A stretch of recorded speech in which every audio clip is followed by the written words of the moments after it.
Hi, hello, నమస్తే మిత్రమా. మహాభారతంలో కర్ణుడికి మాత్రం దానకర్ణుడని ఎందుకు అన్నారో తెలుసా? కర్ణుడు ఎవరు దానం అడిగినా ఇస్తాడు. అలాగే పేరులోనే ధర్మమున్న ధర్మరాజు కూడా ఇస్తాడు. కానీ కర్ణుడికి మాత్రమే దానకర్ణుడని అంటారని అర్జునుడికే సందేహం వచ్చి శ్రీకృష్ణుని అడుగుతాడు. అప్పుడు కృష్ణుడు నవ్వుతూ, త్వరలోనే తెలుసుకుంటావులే అంటాడు. కొన్ని రోజుల తర్వాత పెద్ద తుఫాను సృష్టించి కొంతమంది బ్రాహ్మణులను ధర్మరాజు దగ్గరకు పంపిస్తాడు. ఆ బ్రాహ్మలు తమకు 100 కిలోల చందనం చెక్క కావాలి హోమం కోసమని ధర్మం అడుగుతారు. వెంటనే ధర్మరాజు తన భటులను పంపి రాజ్యమంతా వెతికిస్తాడు.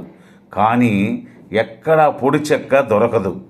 హోమానికి తడి చెక్క పనికిరాదు కాబట్టి నేను ఇవ్వలేను, ఇంకేమైనా అడగండని అంటాడు.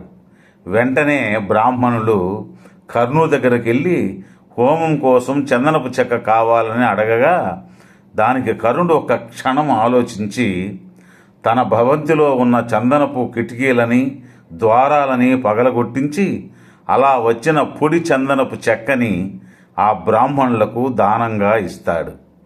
దానం ఇవ్వడం అనేది ధర్మం గనుక ధర్మరాజు దానం ఇస్తాడు. కానీ కర్ణుడికి అది తన స్వభావం కాబట్టి కర్ణుడికి మాత్రమే దానకర్ణుడని అంటారు అని శ్రీకృష్ణుడు అర్జునుడికి వివరిస్తాడు. అప్పుడే కాదు మిత్రమా, ఇప్పుడు కూడా పరంపరగా దానం చేసేవాళ్ళు అడిగిన వెంటనే తన చేతిలో ఉన్నది వెనుక ముందు ఆలోచించకుండా ఇచ్చేవాళ్ళు ఉన్నారు.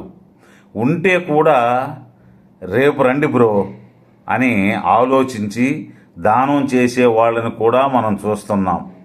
అదే చేసే దానాన్ని ప్రతిఫలం ఆచరించకుండా చేసేదే దానం. ఆలోచించి ఏదో ధర్మం చేయాలనే ఆచారం కోసం చేసేది దానం. కానీ వాటిలో చాలా తేడా ఉన్నది మిత్రమా. ధన్యవాదాలు. జై హింద్. మరలా రేపు కలుసుకుంటాం ఒక మంచి వీడియోతో.